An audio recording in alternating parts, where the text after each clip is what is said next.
में हम लोग क्लास 12 फिजिक्स 2025 के लिए फिजिक्स का आंसर का सलूशन करने वाले हैं यहाँ पर। ठीक है, ये बोर्ड परीक्षा 2025 का है यहाँ पर, इसका सलूशन करेंगे यहाँ पर। देखिए हमारे पास सेट नंबर कौन सा है यहाँ पर, सेट नंबर फर्स्ट से स्टार्ट करेंगे यहाँ पर। ठीक है, मॉडल पेपर यहाँ पर ये सेट नंबर है हमारे पास, सेट 1 2024 में जो सेट 1 हुआ 7 सेट हुए तो सातों सेट आपको सोल्व करा देंगे यहाँ पर। ये यहाँ पर देखिए समझिए, आपके बोर्ड एग्जाम में 7 सेट हुए हैं 2024 में। 2024 में कितने हुए, 7 सेट तो हुई है, 7 सेट हुए हैं यहाँ पर 2024 में। कितने हुए हैं, 7 सेट हुए हैं। देखिए 7 सेट तो ये सोल्व हम करा देंगे, बट आपको अगर पीछे के करने हैं 2023 के हमने करा दिए थे पिछले साल यहाँ पर लास्ट ईयर। ठीक है, 2023 के हमने करा दिए थे, 2022 के करा दिए थे हमने, 2022 के और 2020 के करा दिए थे। अगर आपको इनको करना है तो प्लेलिस्ट में जाना, देख लेना जाकर।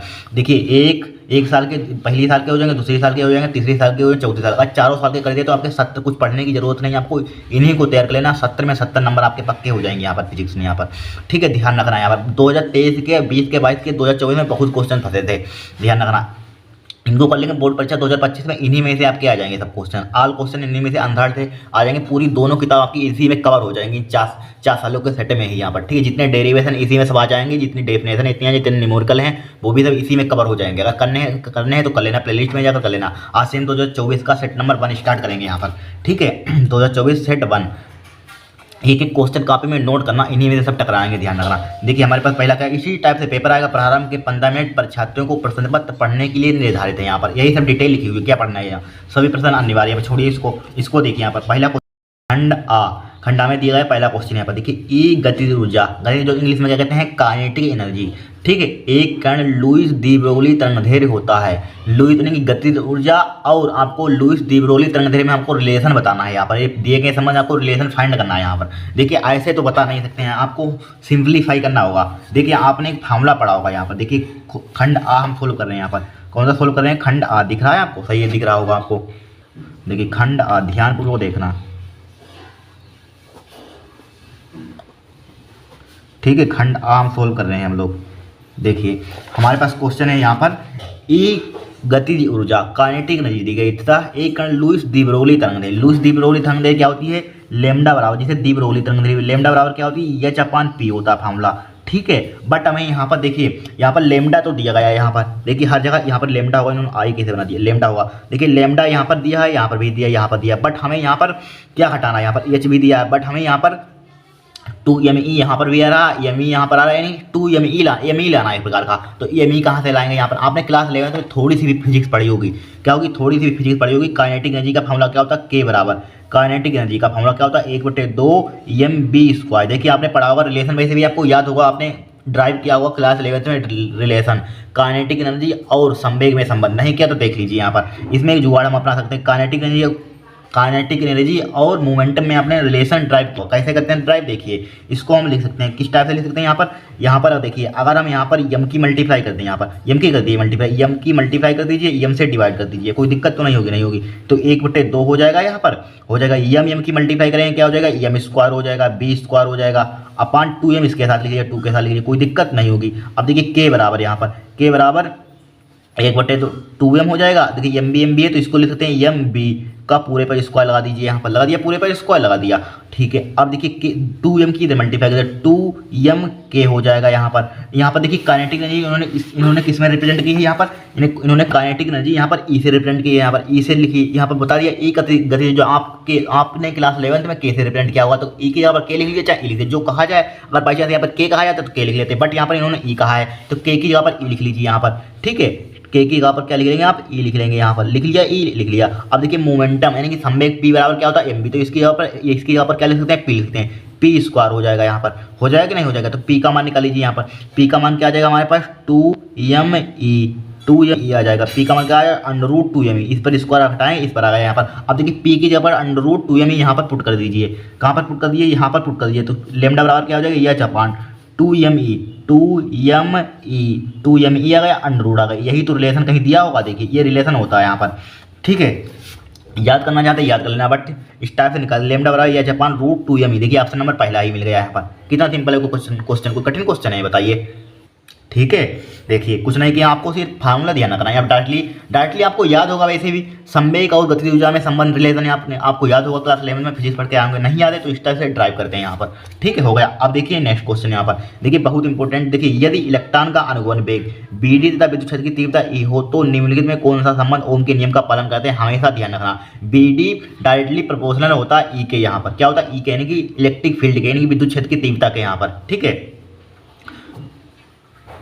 ठीक है, विद्युत क्षेत्र की तीव्रता के क्या होता है हमारे पास, प्रोपोर्शनल होता है, समानुपाती होता है। क्या होता है, अनुगमन में होता है, ड्रिफ्ट वेलोसिटी होता है यहाँ पर। ठीक है, लेकिन विद्युत क्षेत्र की तीव्रता E है यहाँ पर, तो लिख लेंगे E और अनुगमन में BD। तो BD वहाँ पर पूछा गया निम्नलिखित में से कौन सा संबंध ओम के नियम का पालन करता है, यानी कि BD डायरेक्टली प्रोपोर्शनल E के होगा यहाँ पर। तो ऑप्शन नंबर 3 ही हो जाएगा यहाँ पर, खा क्या हो जाएगा, सेकंड ही हो जाएगा यहाँ पर।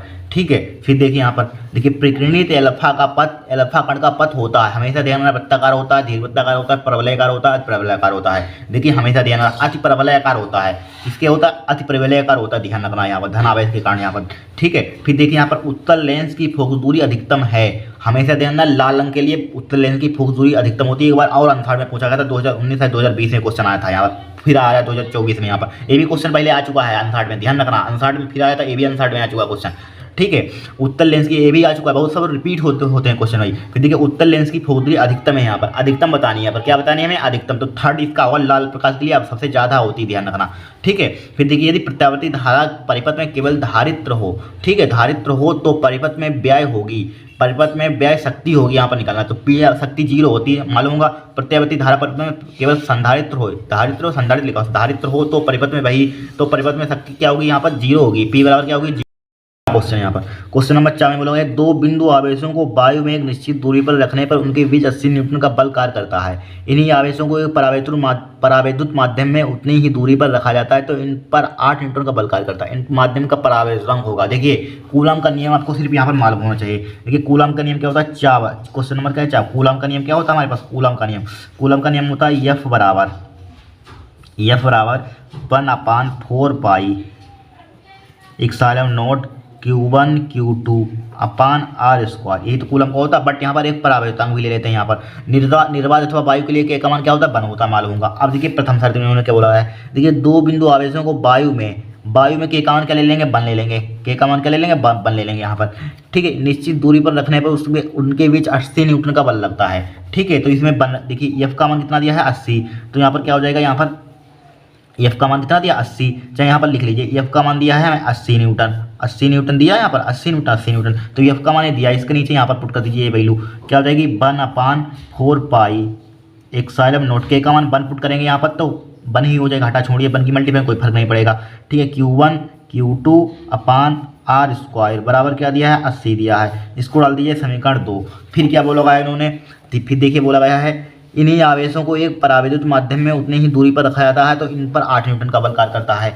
फिर क्या करता है बल हमारे पास, इन्हीं की फिर 8 न्यूटन का बल करता है परावैद्युत माध्यम में। तो डायरेक्टली F का मान यहीं पर पुट कर दीजिए यहाँ पर, तो क्या हो जाएगा, 1/4 पाई इप्सिलॉन नॉट, के भी आ जाएगा यहाँ पर, Q1 Q2 upon R square बराबर क्या चल रहा है, 8। इसको डाल देंगे समीकरण 2, समीकरण 1 व 2 को डिवाइड कर दीजिए यहाँ पर। ठीक है, चाहे समीकरण 2 बटे समीकरण 1 लिख लीजिए, चाहे समीकरण 1 बटे समीकरण 2, तो समीकरण 1 बटे चाहे समीकरण 2, समीकरण 1 बटे समीकरण 2 लिख लीजिए, समीकरण 1 डिवाइडेड बाई समीकरण 2। ठीक है, समीकरण 1 के हमारे पास 1/4 pi epsilon naught Q1 Q2 upon R square divide by 1/4 pi epsilon naught के Q1 Q2 upon R square, 80/8 हो जाएगा। 1/4 पाई इप्सिलॉन नॉट से कैंसिल आउट हो जाएगा यहाँ पर।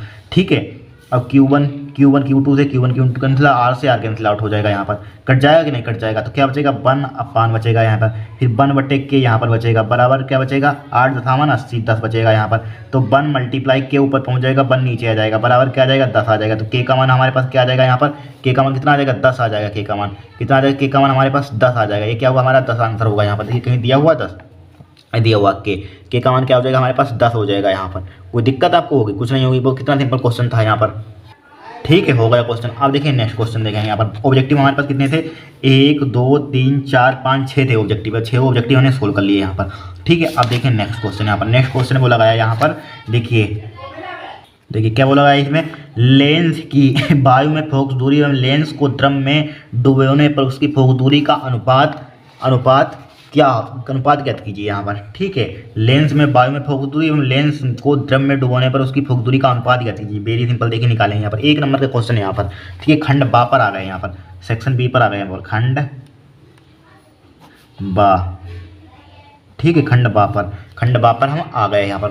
ठीक है, अब देखिए यहाँ पर ध्यानपूर्वक देखना, एक एक क्वेश्चन यहाँ पर। पहले बोला गया है यानी वायु में, कहाँ गया क्वेश्चन, ए वाला है, लेंस की वायु में फोकस दूरी एवं लेंस को द्रव में डुबाने पर उसकी फोकस दूरी का अनुपात। तो लेंस में का सूत्र ज्ञात करना आपको मालूम होना चाहिए। तो पहले वायु में निकाल लीजिए, वायु में निकाल लीजिए यहाँ पर फोकस दूरी वायु में। ठीक है, वायु में लिखा हुआ सही से लिख लेते हैं, वायु में है यहाँ पर। ठीक है, वायु में हम क्या लेंस में का सूत्र लगाएंगे यहाँ पर। वायु में एफ ए लिख लीजिए, ईयर हो जाएगा यहाँ पर वायु में। तो क्या हो जाएगा, एन ए हो जाएगा, एन ए माइनस का 1 यानी कि वायु में अपवर्तनांक ले लेंगे 1/r1 हो जाएगा, माइनस का 1/r2 हो जाएगा। यहाँ पर हो जाएगा नहीं हो जाएगा, इसको डाल देंगे समीकरण 1, डाल दिया समीकरण 1, कोई दिक्कत नहीं होगी। फिर यहाँ पर इन्होंने क्या बोला है, देखिए फिर बोला है द्रव में। देखिए एक बात देखिए यहाँ पर याद कर लेना, इंपॉर्टेंट है, बहुत इंपॉर्टेंट, न्यूमेरिकल में काम आती है। देखिए यहाँ पर बोला गया है लेंस को द्रव में डुबोने, जिसमें डुबोते हैं उसी के सापेक्ष क्या ले लेते हैं हम, अपवर्तनांक ले लेते हैं। यहाँ पर ध्यान रखना, यहाँ पर बोला गया द्रव में डुबोने पर उसकी फोकस दूरी का अनुपात क्या हुआ, द्रव में डुबोने पर। तो द्रव में पहले लिखिए द्रव में लिखेंगे तो द्रव में क्या लिखेंगे, वही एफ लिख लेंगे, या फिर बराबर क्या हो जाएगा यहाँ पर भाई, लेंस में का सूत्र तो क्या होगा, द्रव में, चूंकि यहाँ पर देखिए यहाँ पर बोला गया है, यहाँ पर द्रव बोला गया, कहाँ गया भाई साहब, ये बोला गया द्रव में डुबोने पर। ठीक है, द्रव के हिसाब से अपवर्तनांक यहाँ पर हो जाएगा, तो द्रव हो जाएगा, तो यहाँ पर क्या हो जाएगा, अपवर्तनांक क्या हो जाएगा, n a upon n l हो जाएगा, माइनस का क्या हो जाएगा, 1 हो जाएगा, 1/r1 हो जाएगा, माइनस का 1/r2 हो जाएगा यहाँ पर। ठीक है, R2 इसको डाल देंगे समीकरण 2 डाल दिया यहाँ पर, समीकरण 2 हमने डाल दिया यहाँ पर। अब क्या करेंगे, इसको डिवाइड कर दीजिए, चाहे समीकरण 1 समीकरण 2 हमें निकालना किसका अनुपात है यहाँ पर, हमें पहले किसका निकालना है यहाँ पर। देखिए यहाँ पर लेंस में वायु में फोकस दूरी, लेंस में को द्रव में डुबोने पर, नहीं पहले वायु का, पहले समीकरण 1 नहीं, वायु में अनुपात निकालना, तो वायु वाला ऊपर लिखिए, समीकरण 1 लिखेंगे यहाँ पर, डिवाइडेड बाई क्या लिखेंगे, समीकरण 2 लिखेंगे यहाँ पर, समीकरण 2 लिखेंगे यहाँ पर, लिखा। समीकरण 1 का हमारे पास है एफ ए अपान क्या हो जाएगा, एफ एल हो जाएगा, बराबर हो जाएगा एन ए माइनस का 1 हो जाएगा यहाँ पर। ठीक है, 1/r1 माइनस का क्या हो जाएगा, 1/r2 हो जाएगा यहाँ पर, हो गया, डिवाइडेड बाई, फिर इसको लिख लीजिए n a upon n l हो जाएगा, माइनस का 1 हो जाएगा। ठीक है, 1/r1 हो जाएगा, माइनस का 1/r2 हो जाएगा, हो गया 1/r2। ठीक है, अब देखिए यहाँ पर देखिए 1/r1 माइनस के 1/r2, इसको उड़ा दें, काट दीजिए, इसको कट जाएगा, यहाँ पर कट जाएगा, तो F A upon F L बराबर क्या हो जाएगा हमारे पास, एन ए माइनस का 1 हो जाएगा, अपान क्या हो जाएगा, n a upon n l हो जाएगा, माइनस का क्या हो जाएगा, 1 हो जाएगा। यही आपका क्या है, रेशियो, यही अनुपात है। यहाँ पर कुछ नहीं किया, यहाँ पर पहले द्रव में निकाल लीजिए, लेंस में का सूत्र है भाई द्रव में, फिर द्रव में निकालने, पहले वायु में निकालने, फिर द्रव में निकालने, दोनों को डिवाइड कर देंगे, वही अनुपात हो जाएगा। यहाँ पर कुछ करना ही नहीं है आपको। ठीक है, हो गया आंसर हमारा। फिर देखिए यहाँ पर फिर बोला गया हाइड्रोजन परमाणु में इलेक्ट्रॉन की मूल ऊर्जा स्तर में आयनन विभव कितना होता है, 13.6 वोल्ट होता है। ध्यान रखना क्या होगा, खा, क्वेश्चन नंबर क्या है, खा, यहाँ पर 13.6 वोल्ट, ये क्या हो जाएगा, आंसर हो जाएगा। फिर देखिए विद्युत चालकता की परिभाषा में विभिन्न सूत्र लिखे। देखिए विद्युत चालकता की परिभाषा देखिए क्या होती है, विद्युत प्रतिरोध के व्युत्क्रम को विद्युत प्रतिरोध के व्युत्क्रम को विद्युत चालकता कहते हैं। यहाँ पर क्या होती है, विद्युत प्रतिरोध के व्युत्क्रम को विद्युत चालकता कहते हैं। मात्रक क्या होता है, ओम इनवर्स होता है। ठीक है, विद्युत प्रतिरोध के व्युत्क्रम को कहते हैं विद्युत चालकता कहते हैं हम। ठीक है, इसकी बीमा लिखना चाहते हैं, बीमा लिख लेना यहाँ पर, एम पर माइनस के 1 एल की पावर माइनस के 2 टी की पावर 3 ए स्क्वायर। क्या बोला, प्रत्यावर्ती धारा परिपथ में प्रयुक्त अमीटर धारा के किस मान को व्यक्त करता है। देखिए वैसे भी आप जानते होंगे अमीटर किसको मापता है, धारा को मापता है, बट इसमें प्रत्यावर्ती धारा बोला है। प्रत्यावर्ती वाले चैप्टर में धारा को किससे रिप्रेजेंट करते हैं, IRMS से। ठीक है, IRMS से, यानी कि रूट मीन स्क्वायर, इसको कहते हैं रूट मीन स्क्वायर, यानी कि तो लिखेंगे यहाँ पर, अपने आप लिख लेना इसको, किस टाइप से लिखेंगे, प्रत्यावर्ती धारा परिपथ में प्रयुक्त अमीटर धारा के किस मान को, तो लिखेंगे प्रत्यावर्ती धारा परिपथ में प्रयुक्त अमीटर धारा के यहाँ से लेंगे धारा के वर्ग माध्य मूल मान को व्यक्त करता है, IRMS को व्यक्त करता है। क्या लिखेंगे इस टाइप से, प्रत्यावर्ती धारा परिपथ में प्रयुक्त अमीटर धारा के वर्ग माध्य मूल मान को व्यक्त करता है, बस लिखे ना इस टाइप से यहाँ पर। ठीक है, यह लिख सकते हैं, डायरेक्टली लिख सकते हैं IRMS को व्यक्त करता है। यहाँ पर क्या लिख लेंगे, IRMS को व्यक्त करता है यहाँ पर। ठीक है, लिख लेना इसको। नेक्स्ट क्वेश्चन यहाँ पर बोला गया है, होल पर कितना आवेश होता है, पीएन संदर्भ डायोड का परिपथ संकेत बनाइए यहाँ पर। ठीक है, संकेत बनाइए यहाँ पर। होल पर आवेश देखिए, यहाँ पर होल पर आवेश प्लस का होता है। यहाँ पर होल पर आवेश क्वेश्चन नंबर कौन सा है हमारे पास, क्वेश्चन नंबर है डा, क्वेश्चन नंबर डा है यहाँ पर। ठीक है, होल पर आवेश, होल पर आवेश, होल पर आवेश, होल पर आवेश धनात्मक होता है। कितना होता है, धनात्मक, धनात्मक भी होता है, चाहे प्लस का 1.6 गुणा 10⁻⁻⁰ लिख सकते हैं, ये भी कम चल जाएगा यहाँ पर, 19 कूलाम यहाँ पर। ठीक है, इतना लिख देंगे यहाँ पर, तब भी हो जाएगा। फिर बोला गया है यहाँ पर पीएन संधि डायोड का परिपथ संकेत बनाइए, संकेत बनाना है पीएन संधि, वेरी सिंपल। पीएन संधि डायोड का संकेत देखिए इस टाइप से एक डायोड बना दीजिए यहाँ पर, इस टाइप से। यहाँ पर एक क्या बना देंगे हम, डायोड बना देंगे यहाँ पर। एक क्या है, डायोड है हमारे पास। ठीक है, पीएन संधि बनाना है यहाँ पर, तो यहाँ पर इस टाइप से एक लाइन खींच देते हैं। ये क्या होता है हमारे पास, एन होता है, ये क्या होता है, पी होता है यहाँ पर। ठीक है, इस टाइप से एक लाइन बढ़ा दीजिए, इस टाइप से, यही तो हो गया यहाँ पर। चाहे इसको छोटी या कोई दिक्कत नहीं, बढ़ा दीजिए यहाँ पर। यही क्या है हमारे पास, पीएन संधि डायोड का परिपथ संकेत बना दिया यहाँ पर। फिर देखिए बोला गया यहाँ पर, फिर बोला गया रेडियो तरंगों एक सूक्ष्म तरंगों में किसकी आवृत्ति अधिक होती है, रेडियो तरंगों में सूक्ष्म तरंगों किसकी, हमेशा ध्यान में रख लेना आप। ठीक है, याद कर लेना, रेडियो तरंग की आवृत्ति क्या होती है, सबसे अधिक होती है यहाँ पर। रेडियो तरंग की आवृत्ति क्या होती है, रेडियो तरंग की आवृत्ति सबसे अधिक होती है, लिख लेना यहाँ पर। सबसे अधिक आवृत्ति किसकी होती है, रेडियो तरंग की आवृत्ति। फिर बोला गया नाभिक की द्रव्यमान क्षति में बंधन ऊर्जा को परिभाषित कीजिए। देखिए नाभिक की द्रव्यमान क्षति यहाँ पर, देखिए यहाँ पर हमने लिखी थी इसमें नाभिक की द्रव्यमान क्षति, यहाँ पर देखिए इसमें नहीं है। देखिए नाभिक की द्रव्यमान क्षति क्या होती है, किसी नाभिक का वास्तविक द्रव्यमान उसमें उपस्थित न्यूक्लियानों, ठीक है, उसमें उपस्थित न्यूक्लियन में क्या होते हैं, प्रोटॉन व न्यूट्रॉन होते हैं। प्रोटॉन व न्यूट्रॉन के द्रव्यमानों के योग से सदैव कुछ कम होता है। क्या होता है, सदैव कुछ कम होता है। द्रव्यमानों के इस अंतर को द्रव्यमान क्षति कहते हैं यहाँ पर। ठीक है, द्रव्यमान क्षति कहते हैं। द्रव्यमान क्षति क्या होती है, किसी नाभिक का वास्तविक द्रव्यमान उसमें उपस्थित न्यूक्लियनों, प्रोटॉन व द्रव्यमानों के योग से सदैव क्या होता है, कुछ कम होता है। द्रव्यमानों को इस अंतर को द्रव्यमान क्षति कहते हैं। क्या कहते हैं, द्रव्यमान क्षति कहते हैं। फिर नाभिक की बंधन ऊर्जा, इसी में बोला गया है नाभिक की बंधन ऊर्जा। देख लीजिए, किसी नाभिक की बंधन ऊर्जा वह ऊर्जा है जो नाभिक के न्यूक्लियनों को परस्पर अलग करने के लिए आवश्यक होता है। क्या अलग अलग करने के लिए आवश्यक होता है, यही क्या है, नाभिक की बंधन ऊर्जा है। क्या होती है नाभिक की बंधन ऊर्जा, किसी नाभिक की बंधन ऊर्जा वह ऊर्जा है जो नाभिक के न्यूक्लियनों को परस्पर अलग अलग करने के लिए क्या होती है, आवश्यक होती है। ठीक है, यही क्या है, नाभिक की बंधन ऊर्जा। हो गया क्वेश्चन। आप देखिए नेक्स्ट यहाँ पर, नेक्स्ट क्या यहाँ पर, क्राउन कांच से द्वि अवतल लेंस बनाना। इसी टाइप से 2023 में सेम टू सेम क्वेश्चन आया था, यहाँ पर देख लेना। यहाँ पर एक सेट में 2023 में आया था, दिखा दें आपको। और देखिए आया था साथ, 2023 में याद है यहाँ पर क्वेश्चन। यहाँ पर देखिए 2023 का सेट नंबर साथ पहला ही था। यहाँ पर देखिए, यहाँ पर कहीं कहीं दुआ ये देखिए लिखा हुआ, क्राउन की कांच यहाँ पर सम अवतल लेंस बनाना है। भाई सेम टू सेम क्वेश्चन थोड़ा बहुत घुमा देते हैं यहाँ पर। ठीक है, देखिए आया था भाई क्वेश्चन यहाँ पर 3 नंबर का सेट नंबर पहला ही था, सेट नंबर पहला ही था, यहाँ पर आया था। 2023 का सोल्व कराया था, अभी हमें ध्यान है पिछले साल। देखिए यहाँ पर क्राउन कांच से यहाँ पर द्विअवतल लेंस बनाना है, वहाँ पर समअवतल लिखा हुआ है। ठीक है, द्विअवतल लेंस बनाना है, कोई दिक्कत नहीं है। लेंस के पृष्ठों की त्रिज्याएं कितनी रखी जाएं, ठीक है, रखी जाएं कि लेंस की क्षमता -2.5 डायोप्टर हो। क्राउन कांच का अपवर्तनांक 1.65 है। यहाँ पर 2 नंबर का, कुछ नहीं, बहुत ही सिंपल है, आया हुआ क्वेश्चन है यहाँ पर। ठीक है, खा क्वेश्चन यहाँ पर कुछ नहीं, बहुत ही सिंपल है। देखिए खा में दिया है यहाँ पर, सबसे पहले हमें दिया है यहाँ पर, हमें इन्होंने क्या दिया यहाँ पर, जो दिया यहाँ पर लिख लीजिए। देखिए क्राउन कांच का अपवर्तनांक दिया यहाँ पर, लेंस की क्षमता दी गई यहाँ पर। ठीक है, यही दी गई, लेंस की पृष्ठों की त्रिज्याएं कितनी रखी जाएं कि लेंस की क्षमता त्रिज्या ज्ञात करनी है यहाँ पर। तो सबसे पहले हमें अपवर्तनांक दी गई और क्षमता दी गई यहाँ पर दिया है क्या दी है, लेंस की क्षमता कितनी दी गई यहाँ पर, -2.6, अभी आपको दिखा चुके हैं 6 डायोप्टर। यहाँ पर देख लीजिए आप, -2.6 डायोप्टर यहाँ पर लिख लिया, 6 डायोप्टर। और क्या दी गई हमें यहाँ पर, अपवर्तनांक दिया गया है, अपवर्तनांक 1.65 दिया। अपवर्तनांक कोई मात्रा की नहीं होता है, मालूम होगा आपको। अब अपवर्तन का कोई मतलब होता नहीं होता है, ठीक है। ये न बराबर 1.65 दे दिया यहाँ पर। अब देखिए यहाँ पर हमें लेंस के पृष्ठों की त्रिज्या कितनी रखी जाए यहाँ पर, ठीक है। भाई लेंस मेकर सूत्र सबसे ज़्यादा ये लेंस मेकर सूत्र पर ही निम्न लाते हैं, ध्यान हर साल लेंस मेकर सूत्र पर आता है, तो लेंस मेकर सूत्र लगा दीजिए यहाँ पर। लेंस मेकर सूत्र क्या होता है,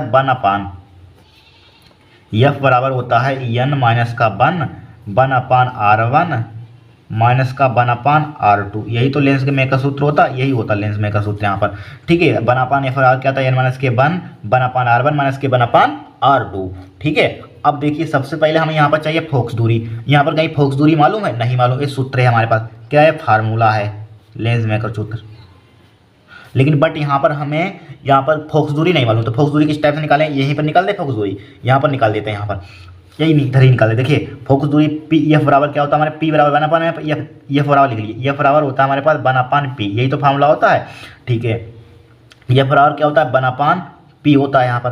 तब लेकिन P का मान हमें कितना दिया, 2.6 दिया यहाँ पर, P का मान कितना दिया 2.6, तो माइनस का, बट यहाँ पर क्या लिखा हुआ माइनस, तो माइनस का हो जाएगा 1/2.6 हो जाएगा यहाँ पर, ठीक है। 2.6 यानी फोकस दूरी हमने निकाली, मीटर में आ जाएगी यहाँ पर। लेकिन यहाँ पर बोला, और इसमें क्या बोला, हमें त्रिज्या नहीं मालूम है यहाँ पर, बट हमें त्रिज्या तो यहाँ पर फाइंड करनी है, लेकिन यहाँ पर त्रिज्या नहीं मालूम है। तो त्रिज्या के लिए क्या करेंगे यहाँ पर, और यहाँ पर देखिए को हमारे पास लेंस कौन सा है, यहाँ पर द्वि अवतल लेंस है, क्या बोला है, द्वि अवतल लेंस। तो एक हमारे पहली वाली त्रिज्या क्या लेते हैं, नेगेटिव, ध्यान रखना, रट लेना, द्वि अवतल में क्या लिख लेना, रट लेना, लिख लेना कॉपी में नोट। क्या द्वि अवतल में पहली त्रिज्या, प्रथम पृष्ठ की त्रिज्या क्या लेते हैं, नेगेटिव लेते हैं, दूसरी क्या लेते हैं, पॉजिटिव लेते हैं। तो R1 का मान क्या ले लेंगे यहाँ पर, यहीं पे लिख दें, R1 का मान क्या ले लेंगे यहाँ पर, नेगेटिव ले लेंगे यहाँ पर।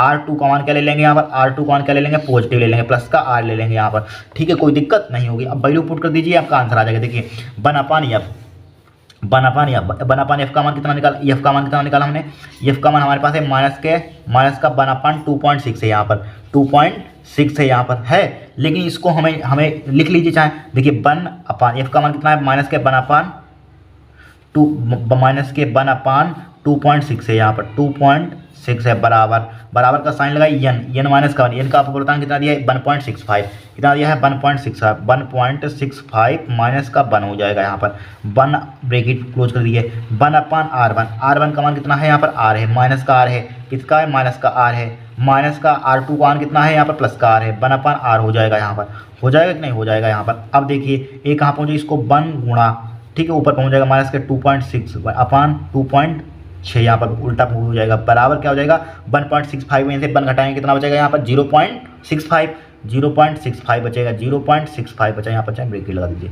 0.65। अब देखिए 1/R माइनस के 1/R कितना हो जाएगा, माइनस के 2/R हो जाएगा। इतना तो आपको आता होगा, भिन्न सोल्व करनी आती होगी, फ्रैक्शन क्लास 12 में पढ़ रहे हैं आप, ठीक है, आता होगा आपको। अब देखिए इस माइनस को इस माइनस से उड़ा दें, इस माइनस को इस माइनस से उड़ा दीजिए, कट जाएगा यहाँ पर। तो 2.6 बराबर क्या बचेगा यहाँ पर 0.65 बचेगा, मल्टीप्लाई क्या बचेगा 2/R बचेगा यहाँ पर, 2/R बचा यहाँ पर। तो ये आप पलट दीजिए, यहाँ पर क्या कर दीजिए, इसको पलट दीजिए। देखिए 1/, हो जाएगा 2.6 हो जाएगा, बराबर R ऊपर पहुँच जाएगा, ठीक है, 2 गुणा 6 0.65 नीचे आ जाएगा यहाँ पर, आ जाएगा कि नहीं, इतना तो आता होगा, कैलकुलेशन करना आपको, ठीक है। अब देखिए इसकी मल्टीप्लाई इधर कर दीजिए यहाँ पर, तो क्या हो जाएगा 1 गुणा 2 गुणा 0.65 हो जाएगा, बटे क्या लिखा हुआ 2.6 लिखा हुआ, बराबर क्या हो जाएगा R हो जाएगा। देखिए इस पॉइंट को हटाइए, यहाँ पर क्या आ जाएगा 2 जीरो बढ़ जाएंगे यहाँ पर, ठीक है। इस पॉइंट को हटाइए तो यहाँ पर 0 बढ़ा दीजिए, यहाँ पर बढ़ा दीजिए 0, ठीक है। अब देखिए 1 0 से 1 0 उड़ा दीजिए, यहाँ पर कट जाएगा,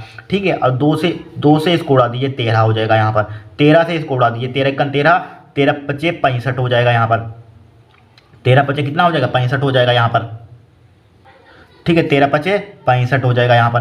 तो क्या बचेगा 5 बट्टे हमारे पास बचा, बट्टे 10 बराबर क्या बचा हमारे पास R बचा यहाँ पर। अब इसको भाग कर दीजिए, भाग कर देंगे तो R1 का मान R बराबर क्या आ जाएगा 0.65 आ जाएगा, 0.5 आ जाएगा यहाँ पर, इधर लिख लेते हैं, ठीक है। R बराबर क्या आ जाएगा 0.5 आ जाएगा यहाँ पर, R का मान की बट मीटर में आएगा, ध्यान रखना। हमने किस में फोकस दूरी निकाली थी, यहाँ पर मीटर में निकाली थी, कहाँ गई मीटर में, तो क्या आ जाएगी हमारे पास ये मीटर में ही आ जाएगी, यहाँ पर फोकस दूरी आ गई मीटर में, R बराबर 0.5 मीटर आ गया। लेकिन बट हमें चाहिए यहाँ पर, अब सेंटीमीटर में बनाना चाहते, यही आंसर आप छोड़ सकते हैं, लेकिन इसमें उन्होंने उत्तर माला में क्या दिया है यहाँ पर देख लीजिए, उन्होंने उत्तर माला में शायद किसने दिया है यहाँ पर सेंटीमीटर में दिया है यहाँ पर, तो सेंटीमीटर में कन्वर्ट कर दीजिए, यहाँ पर किसमें कन्वर्ट कर देंगे सेंटीमीटर में। देखिए तो यहाँ पर सेंटीमीटर में कन्वर्ट करने के लिए क्या करते हैं, यहाँ पर R बराबर 0.5 है, यहाँ पर क्या है, यहाँ पर 0.5 है, यहाँ पर 0.5। इसको सेंटीमीटर बनाने के लिए क्या करेंगे, यहाँ पर 100 से क्या कर देंगे 100 से चाहे मल्टीप्लाई कर दीजिए इसको, 100 से क्या कर देंगे इसकी मल्टीप्लाई कर देंगे हम, ठीक है 100 से इसमें मल्टीप्लाई कर देंगे, यहाँ पर कर दिया। अब पॉइंट हटा दीजिए, यहाँ पर एक जीरो बढ़ा दिए, जीरो से जीरो कट जाएगा तो आर बराबर क्या आ जाएगा यहाँ पर 50 सेंटीमीटर आ जाएगा यहाँ पर, ठीक है सेंटीमीटर आ गया यहाँ पर। तो अतः लिखिए, अतः अतः अतः अतः लिखना है, क्या लिखना है अतः लिखना, कहाँ गया भाई साहब ये अतः, अतः बोला गया यहाँ पर लेंस की प्रश्नों की त्रिज्या कितनी रखी जाए, तो R1 का मान, R1 का मान क्या आ जाएगा यहाँ पर, R1 का मान यहाँ पर क्या बोला था हमने, माना था यहाँ पर R1 का मान ये है, R1 का मान नेगेटिव, तो नेगेटिव यहाँ पर लगा दीजिए एक बार, 50 सेंटीमीटर नेगेटिव हो जाएगा यहाँ पर।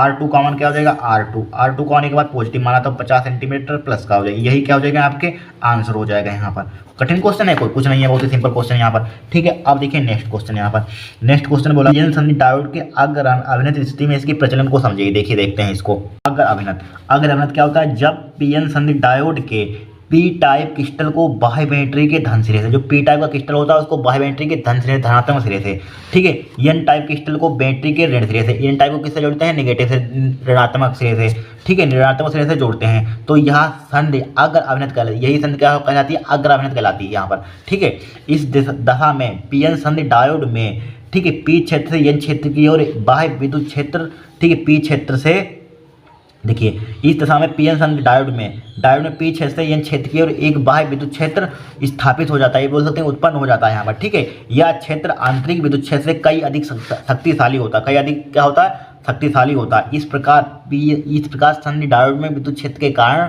कोटर पी क्षेत्र से, कोटर देखिए कोटर पर धनात्मक आवेश होता है, ध्यान रखना, कोटर पी क्षेत्र से एन क्षेत्र की और विद्युत क्षेत्र की दिशा में चलने लगते हैं, ठीक है, जबकि इलेक्ट्रॉन एन क्षेत्र से पी क्षेत्र की और विद्युत क्षेत्र की विपरीत दिशा में चलने लगते हैं। इस प्रकार परिपथ में एक धारा बहने लगती है जो संधि पर आरोपित वोल्टेज बढ़ाने पर तेजी से बढ़ती है। लिख लीजिए यहाँ पर, बहुत इंपॉर्टेंट है यहाँ पर, ठीक है, इसको लिख लीजिए, पढ़ लेना आराम से। अब देखिए नेक्स्ट क्वेश्चन देखेंगे हम, देखिए नेक्स्ट क्वेश्चन यहाँ पर, नेक्स्ट क्वेश्चन बोला गया है अमीटर में शंट प्रतिरोध के मान को बढ़ा देने पर उसके परास तथा सुग्राह्यता पर क्या प्रभाव पड़ता है, ठीक है, क्या प्रभाव पड़ता है। तीसरे का घा क्वेश्चन है यहाँ पर, तीसरे का क्या है हमारे पास, घा, ठीक है घा क्वेश्चन है यहाँ पर, घा में देखिए लिख लीजिए, हमेशा अमीटर के शंट का प्रतिरोध का मान बढ़ा देने पर परास तथा सुग्राह्यता क्या हो जाती है, इंक्रीज हो जाती है। क्या हमेशा इंक्रीज मतलब नहीं, इंक्रीज एंड डिक्रीज हो जाती है, सॉरी घट जाती है यहाँ पर, देना डिक्रीज हो जाती है यहाँ पर, ठीक है, इंक्रीज नहीं तो डिक्रीज होती है यहाँ पर। लिख लीजिए उत्तर, लिख लीजिए यहाँ पर उत्तर, देखिए अमीटर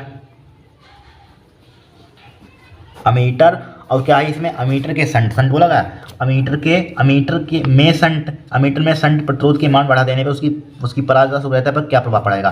तो लिखिए अमीटर में शंट, या लिखते हैं अमीटर के शंट प्रतिरोध का मान, शंट रेजिस्टेंस, यानी रेजिस्टेंस मतलब प्रतिरोध का मान, प्रतिरोध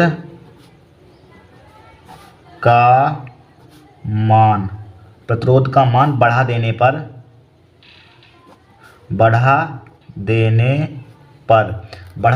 परास तथा सुग्राह्यता घट जाती है, परास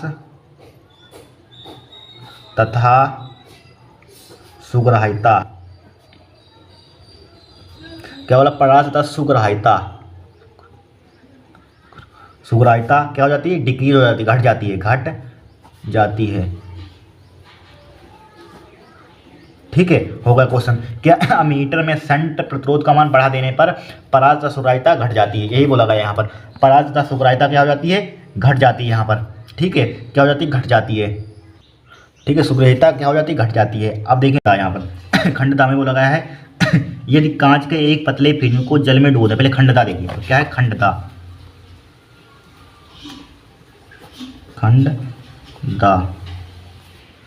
ठीक है, चौथे का देखेंगे यहाँ पर, क्वेश्चन नंबर चौथे का सबसे पहले यहाँ पर दिया है, लिखिए दिया है, एक गिवन डेट लिखिए, गिवन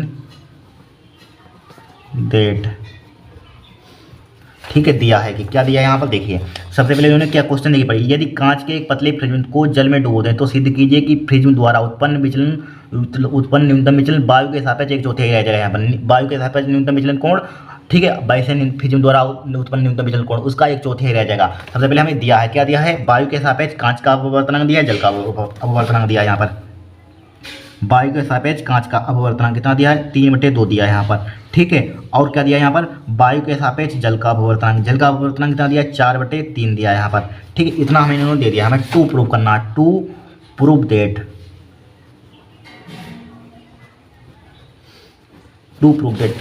हमें क्या करना है यहाँ पर, हमें प्रूफ करना है यहाँ पर, देखिए हमें क्या करना है, प्रूफ सिद्ध कीजिए कि फ्रिज द्वारा उत्पन्न न्यूनतम विचलन, फ्रिज द्वारा उत्पन्न न्यूनतम विचलन हम क्या मान लेंगे, डेल्टा एम डैश से मान लेंगे, डेल्टा एम डैश मान लेंगे यहाँ पर, ठीक है। और क्या हमें सिद्ध करना, डेल्टा एम बाई 4, इतना ही हमें प्रूफ करके लाना है। देखिए फिर से समझ लीजिए यहाँ पर देखिए यहाँ पर बोला गया सिद्ध कीजिए कि फ्रिज द्वारा उत्पन्न विचलन वायु के सापेक्ष 1/4 रह जाएगा। देखिए फ्रिज द्वारा उत्पन्न विचलन, फ्रिज द्वारा उत्पन्न विचलन कोण हमने क्या मान लिया, डेल्टा एम डैश से मान लिया। यहाँ पर वायु द्वारा उत्पन्न विचलन कोण क्या मान लिया, डेल्टा एम बाई इसका 1/4 रह जाएगा। इतना आपको प्रूफ करके लाना, ध्यानपूर्वक देखना, बहुत इंपॉर्टेंट है। कितने नंबर का, 3 नंबर का क्वेश्चन यहाँ पर, ठीक है। कितने नंबर का है, 3 नंबर का है। देखिए सबसे पहले और यहाँ पर देखिए इतना इसका काम मेन लाइन हमारे पास क्या है, ए वाली है। देखिए यदि कांच के एक पतले फ्रिज को जल में डुबो दें, देखिए हमेशा ध्यान रखना, जल में डुबो, जिसमें हम डुबोते हैं उसी के सापेक्ष हम अपवर्तनांक निकालते हैं। किसमें डुबो रहे हैं, जल में डुबो रहे हैं, तो जल के सापेक्ष आप क्या निकाल लीजिए, यहाँ पर अपवर्तनांक निकाल लीजिए। तो जल के सापेक्ष अपवर्तनांक निकालिए, यहाँ पर जल के सापेक्ष अपवर्तनांक यानी कि WNG, जल के सापेक्ष कांच का अपवर्तनांक क्या हो जाएगा, ANG अपान ANW। इसका देखिए तरीका लिखने का, ये वाला तरीका आप समझ लीजिए। जो यहाँ पर लिखा होता है लास्ट में आता है, कोई भी हो, यहाँ पर WNG जो लास्ट में आता है वो ऊपर आ जाता है, ये लास्ट में लिखा हुआ ऊपर से ये लास्ट में आ रहा है यहाँ पर, तो इसको ऊपर लिखते हैं ANG अपन ANW, बचा हुआ नीचे आ जाता है यहाँ पर, ठीक है। तो WNG यानी कि जल के सापेक्ष कांच का अपवर्तनांक, ठीक है। तो ANG का मान कितना दिया है यहाँ पर, ANG का मान दिया है 3/2, ANG का मान हमें दिया है 3/2 यहाँ पर, ठीक है। ANW का मान दिया है 4/3 यहाँ पर, ठीक है। इसको उल्टा कर दीजिए, 3/2 हो जाएगा, मल्टीप्लाई 3 ऊपर पहुँच जाएगा, 4 नीचे आ जाएगा यहाँ पर, ठीक है। तो WNG का मान क्या हो जाएगा, 3 3 जा 9, 4 2 जा 8 हो जाएगा यहाँ पर, ठीक है। 9/8 हो गया, इतना तो कर लिया यहाँ पर। अब देखिए, अब सबसे पहले हम निकालिए यहाँ पर, इतना कर लिया, लेंस को छोड़िए, इसको एक, हाँ ठीक है। फ्रिज द्वारा उत्पन्न न्यूनतम विचलन, तो फ्रिज द्वारा उत्पन्न न्यूनतम विचलन कोण निकाल लीजिए। पतले फ्रिज के लिए है यहाँ पर, ठीक है। यहाँ पर लिखा हुआ पतला फ्रिज नहीं दिया, ये भी लिखा हुआ, देखिए पतला फ्रिज के लिए न्यूनतम विचलन कोण क्या होता है, लिखा हुआ पतला फ्रिज के लिए यहाँ पर, ठीक है। पतले फ्रिज के लिए न्यूनतम विचलन कोण क्या होता है, यहाँ पर फार्मूला रटे होना चाहिए, ठीक है। डेल्टा एम बराबर होता है यहाँ पर, क्या होता है यहाँ पर, n-k1 होता है। वैसे n डेल्टा एम बराबर फार्मूला पड़ा होगा n-k1 इंटू ए, ठीक है। पतले फ्रिज के लिए न्यूनतम विचलन कोण क्या होता है, डेल्टा एम बराबर n-k1 इंटू ए, फार्मूला होता है यहाँ पर। ये क्या होता है हमारे पास, फार्मूला होता है यहाँ पर, ठीक है। सूत्र है यहाँ पर, क्या है, सूत्र है यहाँ पर, ठीक है। क्या है, सूत्र है यहाँ पर। तो यहाँ पर निकाल लीजिए आप, किसमें निकाल लीजिए यहाँ पर, वायु के सापेक्ष कांच का अपवर्तनांक। तो कांच में न्यूनतम विचलन कोण निकाल लीजिए यहाँ पर, कांच में न्यूनतम विचलन कोण क्या हो जाए, वायु के सापेक्ष कांच में न्यूनतम विचलन कोण। यहाँ पर देखिए यही तो बोला है, देखिए फ्रिज द्वारा उत्पन्न न्यूनतम विचलन या फ्रिज द्वारा कांच में, बात देखिए यहाँ पर, चूंकि यहाँ पर कांच में अपवर्तनांक दिया तो कांच में निकालेंगे यहाँ पर। तो फ्रिज द्वारा बोला है, फ्रिज द्वारा उत्पन्न न्यूनतम विचलन कोण निकाल लीजिए। फ्रिज द्वारा उत्पन्न न्यूनतम विचलन कोण क्या हो जाएगा, ANG हो जाएगा यहाँ पर, माइनस का क्या हो जाएगा, 1 हो जाएगा, ठीक है, इंटू क्या हो जाएगा, A हो जाएगा, ठीक है। क्या हो जाएगा, A हो जाएगा। समीकरण 1 डाल दिया यहाँ पर, डाल दिया, समीकरण 1 डाल दिया।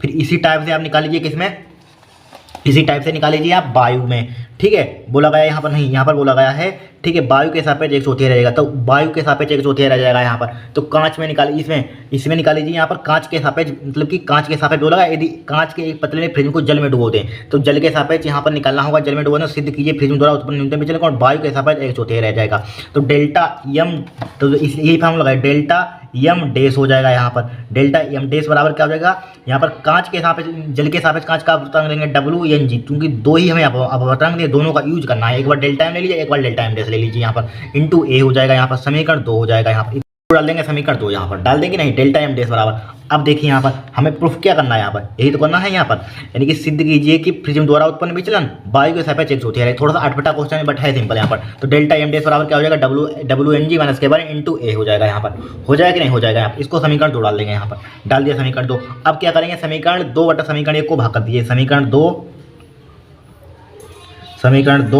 बटे समीकरण 1,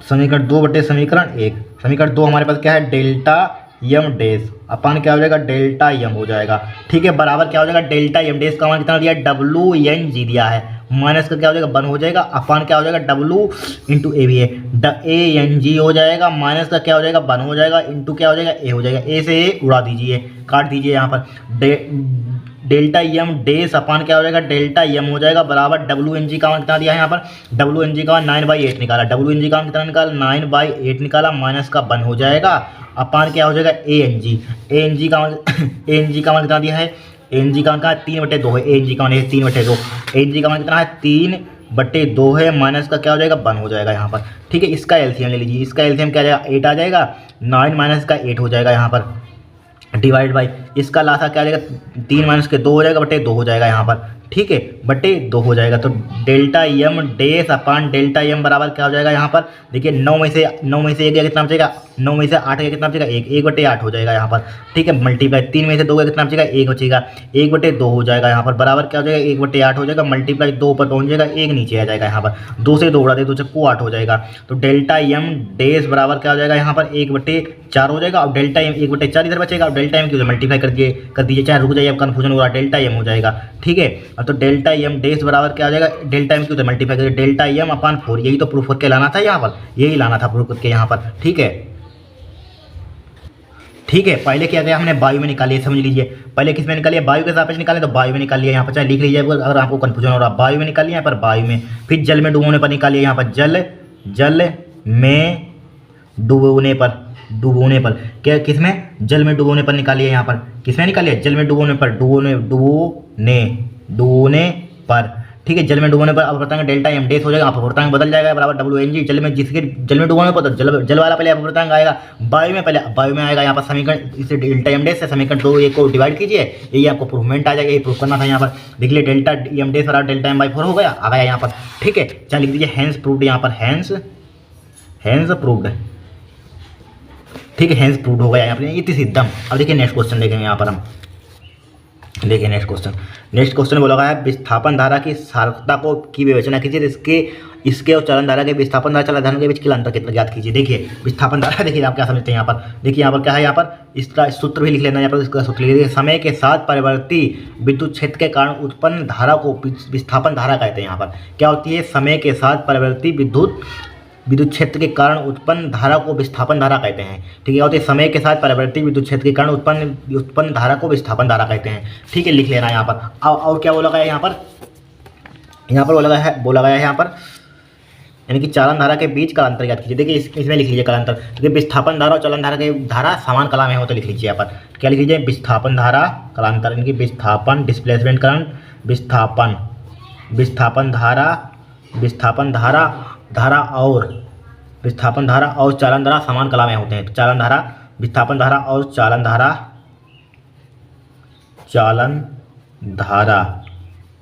समान कला में होते हैं। क्या होते हैं, समान कला में होते हैं। कलांतर में आप इतना लिख होते हैं, ठीक है, होते हैं, यही आपको लिख देना है यहाँ पर। ठीक है, फिर देखिए यहाँ पर क्या है, विस्थापन धारा और चलन धारा समान कला में होते हैं, यही आपको कलांतर में लिख देना है यहाँ पर। फिर क्या बोला गया यहाँ पर, नाभ की विखंडन नाभ की संलयन को उदाहरण से समझाइए। देखिए इसको देखेंगे हम, देखिए नाभ की विखंडन यहाँ पर इस टाइप से भी क्वेश्चन आ सकता है। ठीक है, नाभ की विखंडन से आप क्या समझते हैं, इससे प्रदर्शित करने की एक समीकरण लिखिए। देखिए नाभ की विखंडन क्या होता है, जब किसी भारी नाभिक पर न्यूट्रॉनों की बमबारी की जाती है यहाँ पर, ठीक है, न्यूट्रॉनों की बमबारी की जाती है तो वह नाभिक लगभग दो बराबर नाभिकों में टूट जाता है। ठीक है, ब्रेक हो जाता है, टूट जाता है, तो इसके साथ ही बहुत अधिक ऊर्जा मुक्त होती है। इसके साथ क्या होती है, बहुत अधिक ऊर्जा मुक्त होती है। ठीक है, जब क्या होता है, देखिए जब किसी भारी नाभिक पर न्यूट्रॉनों की बमबारी की जाती है तो क्या होता है, वह नाभिक लगभग 2 बराबर इक्वल यानी कि बोल सकते हैं 2 बराबर नाभिकों में टूट जाता है, तो इसके साथ बहुत अधिक ऊर्जा मुक्त होती है। इस प्रकार भारी नाभिक के टूटने की प्रक्रिया को नाभिकीय विखंडन कहते हैं। क्या कहते हैं, नाभिकीय विखंडन कहते हैं। इसकी एक इक्वेशन लिखिए, यूरेनियम है 235 यहाँ पर, ठीक है, परमाणु क्रमांक 2 कितना है हमारे पास 92 है। अब परमाणु भार कितना है 235 है, न्यूट्रॉन है, यूरेनियम है यहाँ पर, ठीक है, और क्या हमारे पास यहाँ पर ठीक है। इसका नाम क्या है, बेरियम है। इसका नाम केयर का क्या होता है, केयर का नाम क्रिप्टॉन होता है यहाँ पर। ठीक है, न्यूट्रॉन है यहाँ पर, प्लस ऊर्जा लिख देंगे। यही क्या हमारे पास नाभिकीय विखंडन है, कुछ नहीं, बहुत सिंपल है। जब किसी भारी नाभिक पर न्यूट्रॉनों की बमबारी की जाती है तो वह नाभिक लगभग 2 बराबर भागों में टूट जाता है, तो इसके साथ ही बहुत अधिक ऊर्जा मुक्त होती है। ठीक है, इस प्रकार भारी नाभिक में टूटने की प्रक्रिया को नाभिकीय विखंडन कहते हैं। क्या कहते हैं, नाभिकीय विखंडन कहते हैं। बस ये इक्वेशन लिख लेना, आपका होगा। अब नाभिकीय संलयन देखेंगे, इसको नोट कर लीजिए। एक क्वेश्चन कहाँ पे में नोट होने चाहिए आपके, ध्यान रखना। अब देखिए नाभिकीय संलयन। ठीक है, नाभिकीय संलयन क्या होता है, दो हल्के नाभिकों के, ठीक है, दो हल्के नाभिकों के संयुक्त होकर भारी नाभिक बनाने की प्रक्रिया को नाभिकीय संलयन कहते हैं। क्या कहते हैं, नाभिकीय संलयन कहते हैं। ठीक है, हाइड्रोजन बम इसी सिद्धांत पर आधारित है। हाइड्रोजन बम क्या, इसी सिद्धांत पर आधारित है। ठीक है, इस प्रक्रिया में प्राप्त भारी नाभिकों का द्रव्यमान उस संलयन, ठीक है, द्रव्यमान उस संलयन हो सकते हैं, द्रव्यमान संलयन करने वाले नाभिकों के द्रव्यमान के योग से कम होता है। ठीक है, द्रव्यमान की यह क्षति ऊर्जा के रूप में प्राप्त होती है।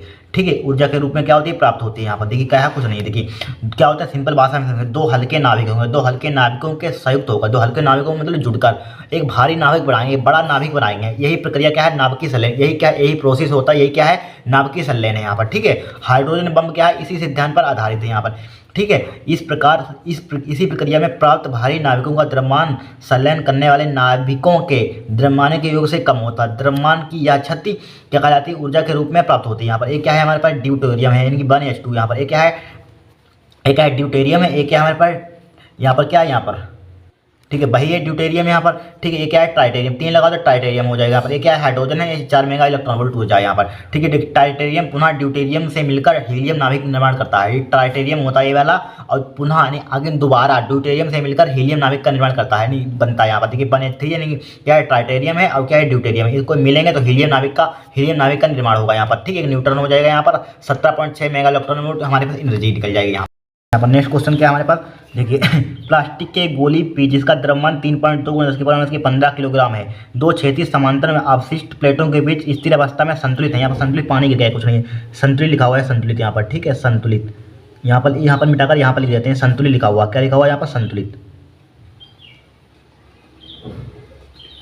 संतुलित, संतुलित है यहाँ पर। ठीक है, और यहाँ पर है लिखा हुआ, पानी गिर गया इसलिए मिट गया यहाँ पर, संतुलित है। ठीक है, गोले पर कितने इलेक्ट्रॉन सामान्य से कम या अधिक होंगे यहाँ पर। सबसे पहले यहाँ पर दिया है घा, यहाँ पर क्वेश्चन नंबर क्या है, घा। सबसे पहले हमें दिया है, देखिए क्या दिया यहाँ पर। सबसे पहले हमें द्रव्यमान दे दिया यहाँ पर, गोले का द्रव्यमान कितना दिया है यहाँ पर द्रव्यमान देखिए, द्रव्यमान कितना दिया है, 3.2 × 10⁻10⁻⁻15। ठीक है, 3.2 × 10⁻⁻15 दिया है यहाँ पर। ठीक है, 15 यहाँ पर किस में है, यहाँ पर किलो में है, यहाँ पर किलो में लिख लिया, यहाँ पर लिख लिया, किलो में लिख लिया यहाँ पर। और देखिए, ठीक है, किलो, दो क्षैतिज समांतर अपशिष्ट प्लेटों के स्थिर अवस्था में संतुलित हैं। ठीक है, संतुलित है। गोली पर कितने समान इलेक्ट्रॉन कम या अधिक होते हैं। देखिए गोली है, बिंदु गोली पी है यहाँ पर, एक गोली है यहाँ पर। ठीक है, गोली यहाँ पर, एक गोली है यहाँ पर, जो गोली पी बोला, गोली पी है यहाँ पर, एक गोली है यहाँ पर। ठीक है, तो गोली यहाँ पर संतुलित अवस्था में, तो ऊपर वाला बल नीचे वाले बल के बराबर, भार बल विद्युत बल के क्या हो जाएगा, बराबर हो जाएगा यहाँ पर। देखिए यहाँ पर दूरी दे दी, यहाँ पर 2019 में भी क्वेश्चन आ चुका है यहाँ पर यही। ठीक है, वहाँ पर सिर्फ विभवांतर पूछा जाता है, बट यहाँ पर चित्र नहीं बनाता, इसमें चित्र बना दिया यहाँ पर। ठीक है, उसमें डायरेक्टली दूरी लिख दी थी, इनमें दूरी नहीं लिखी, डायरेक्टली यहाँ पर चित्र बना, 2 सेंटीमीटर है। तो हमें दूरी कितनी दी गई है यहाँ पर, दूरी चाहे दूरी किसे डी से लिख दीजिए, डी का मान कितना दिया है, 2 सेंटीमीटर दिया है। इसको मीटर में एम के में बदलिए, 2 × 10 की पावर क्या हो जाएगा, -2 मीटर हो जाएगा यहाँ पर। हो गया मीटर, हो गया मीटर। ठीक है, और क्या दिया इन्होंने, और देखिए, और दिया यहाँ पर विभवांतर दिया 1000। विभवांतर कितना दे दिया हमें यहाँ पर, 1000 दिया यहाँ पर। विभवांतर कितना दिया, 1000, यानी एम का बी का मान 1000 दिया है। ठीक है, विभवांतर कितना दिया है, 1000 तो दिया, देख लीजिए यहाँ पर विभवांतर कितना 1000 है यहाँ पर। ठीक है, 1000 है। ठीक है, 1000 वोल्ट है यहाँ पर, 1000 वोल्ट। ठीक है, 1000 वोल्ट लिख लिया यहाँ पर, लिख लिया 1000 वोल्ट है, लिख लिया। बस इतना ही हमें दिया है यहाँ पर। और जी का मान भी दे दिया यहाँ पर, जी का मान 10 मीटर प्रति सेकंड स्क्वायर, नहीं कहता तो हमें मालूम है, जी का मान है 10 मीटर प्रति सेकंड स्क्वायर। ठीक है, अब देखिए गोली संतुलन अवस्था में है, और निकालना क्या है यहाँ पर, कितने इलेक्ट्रॉन समान कम या अधिक होंगे, यानी कि एन इलेक्ट्रॉनों की संख्या निकालनी है यहाँ पर, अधिकता है कमी है, एन का मान निकालना है यहाँ पर। ठीक है, और यहाँ पर गोली क्या है, संतुलन अवस्था में। हम नहीं करें, क्वेश्चन कह रहा है, देखिए गोली पी जिसका द्रव्यमान इतना है और संतुलित अवस्था में है यहाँ पर, क्या है, संतुलन में है, संतुलित है यहाँ पर। संतुलन के लिए अवस्था में गोली क्या है, संतुलित है। गोली क्या संतुलन में है, लिख दीजिए गोली संतुलन में है, गोली संतुलन में है, गोली संतुलन में है, संतुलन में है, गोलीय संतुलन में। संतुलन के लिए क्या होता है, विद्युत बल विद्युत बल किसके हो जाता है, भार के बल के बराबर हो जाता है। क्या हो जाता है, विद्युत बल ऊपर वाला बल, विद्युत बल क्या दिया यहाँ पर, QE बराबर भार बल के हो जाएगा mg के, QE बराबर हो जाएगा भार बल के mg के। हो जाएगा कि नहीं हो जाएगा। एक फार्मूला आपने पढ़ा होगा, E बराबर B/D, Q इंटू क्या होता है, B/D होता है फार्मूला। B/D बराबर क्या हो जाएगा, mg हो जाएगा। सबसे पहले हमें आवेश मालूम होगा तभी तो इलेक्ट्रॉन की संख्या बता सकते हैं, अधिकता है कमी। तो Q बराबर क्या हो जाएगा, DQ से मल्टीप्लाई mg, D हो जाएगा, B कहाँ आ जाएगा, नीचे आ जाएगा। ठीक है, तो Q बराबर देखिए, Q m का मान कितना दिया यहाँ पर, m का मान दिया 3.2 × 10⁻⁻15, 3.2 × 10⁻⁻15। ठीक है, जी का मान कितना दिया है, 10 दे दिया है यहाँ पर। जी का मान कितना दिया है यहाँ पर, 10 दिया है यहाँ पर। ठीक है, जी का मान कितना दिया है, हमें 10 दिया है। ठीक है, जी का मान 10 दिया इंटू डी, डी का मान कितना दिया है यहाँ पर, 2 × 10⁻⁻2, 2 × 10⁻⁻2 दिया है यहाँ पर। ठीक है, डिवाइडेड बाई बी का मान कितना दिया है यहाँ पर, बी का मान 1000 दिया है, बी का मान 1000 लिख लिया यहाँ पर, लिख लिया 1000, लिख लिया 1000।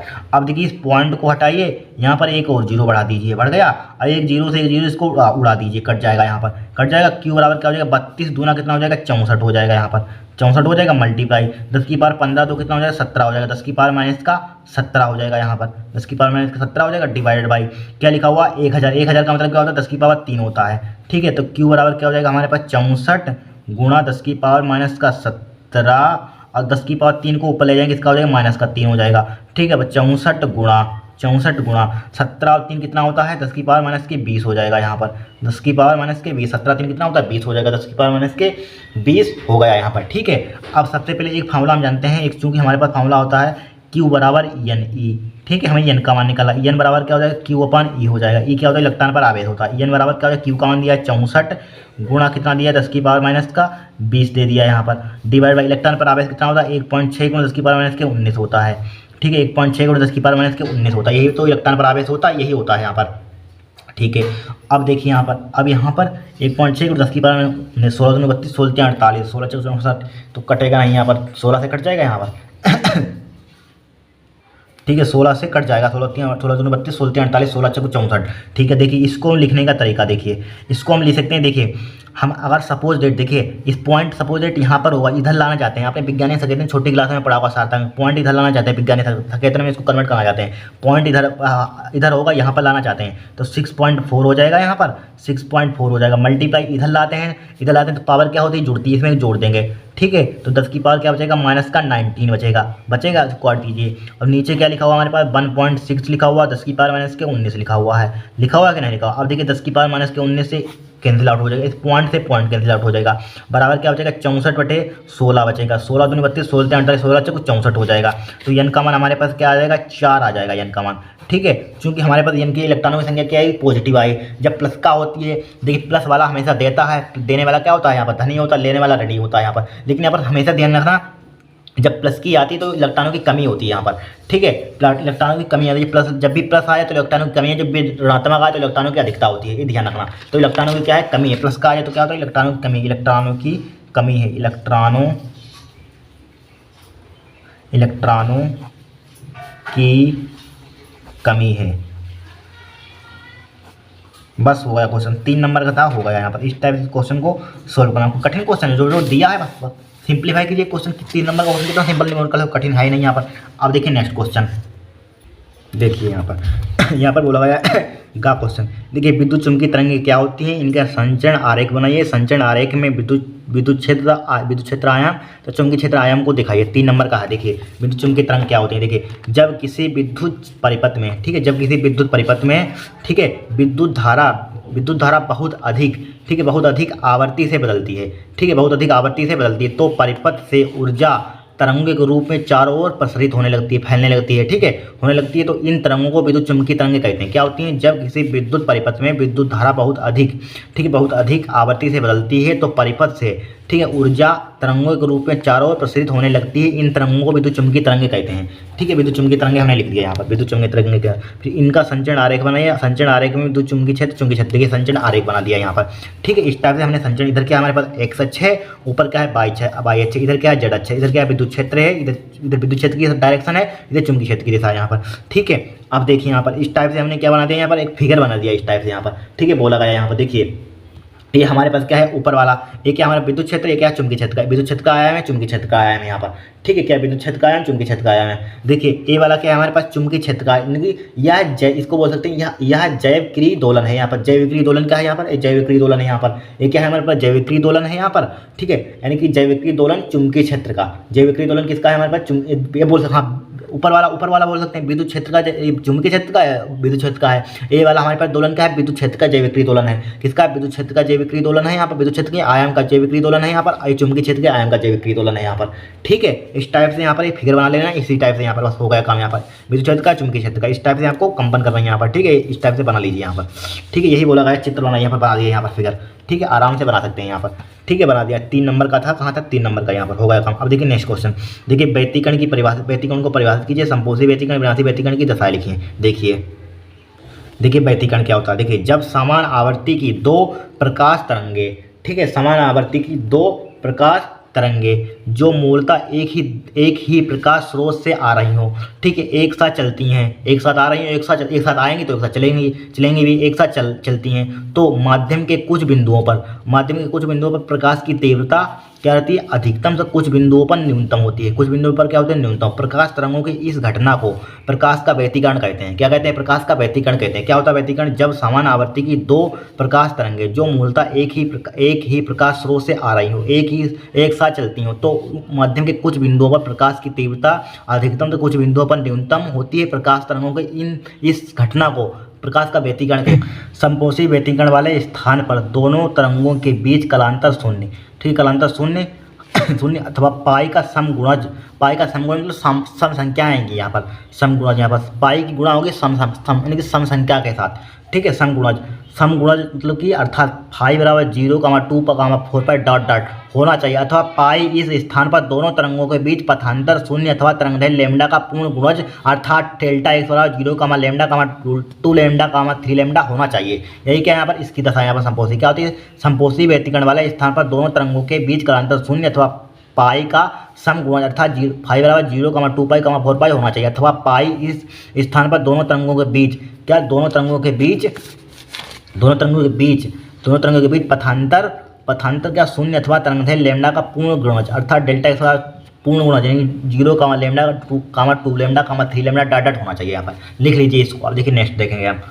अब देखिए विनाशी व्यतिकरण के साथ, देखिए विनाशी व्यतिकरण वाले स्थान पर दोनों तरंगों के बीच कलांतर पाई का विषम गुणज अर्थात फाई बराबर पाई, 2, 3 पाई लिखा हुआ है यहाँ पर, क्या लिखा हुआ है, 3 पाई, 5 पाई डॉट होना चाहिए, अथवा इस स्थान पर दोनों तरंगों के बीच पथांतर λ/2 का विषम गुणज अर्थात डेल्टा x बराबर λ/2, 3 λ/2, 4 λ/2 होना चाहिए यहाँ पर। ठीक, विनाशी व्यतिकरण में लिख देना है। क्या, विनाशी व्यतिकरण वाले स्थान पर दोनों तरंगों के बीच, ठीक, कलांतर का पाई का विषम गुणज, विषम संख्या आएंगी यहाँ पर। ठीक है, पाई, 3 पाई, 4, 5 पाई, ये सब विषम संख्या आगे तक जाएंगे होना चाहिए, अथवा इस स्थान पर दोनों तरंगों के बीच पथांतर λ/2 का विषम गुणज अर्थात डेल्टा x बराबर λ/2, 3 λ/2, 5 λ/2 डॉट होना चाहिए यहाँ पर। ठीक है, लिख लीजिए यहाँ पर, क्या कर लीजिए, लिख लीजिए। हम नेक्स्ट क्वेश्चन देखेंगे हम यहाँ पर। ठीक है, नोट कर लेना।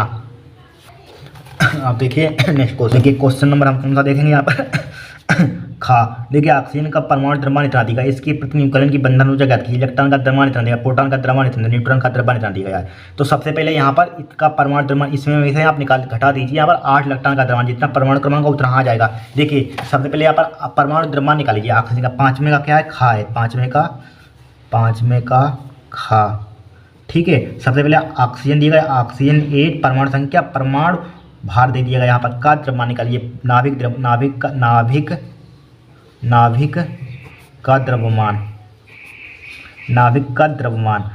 द्रव्यमान बराबर क्या हो जाएगा, नाभिक का परमाणु द्रव्यमान, परमाणु द्रव्यमान माइनस का क्या हो जाएगा, 8 इलेक्ट्रॉन का द्रव्यमान, 8 इलेक्ट्रॉन का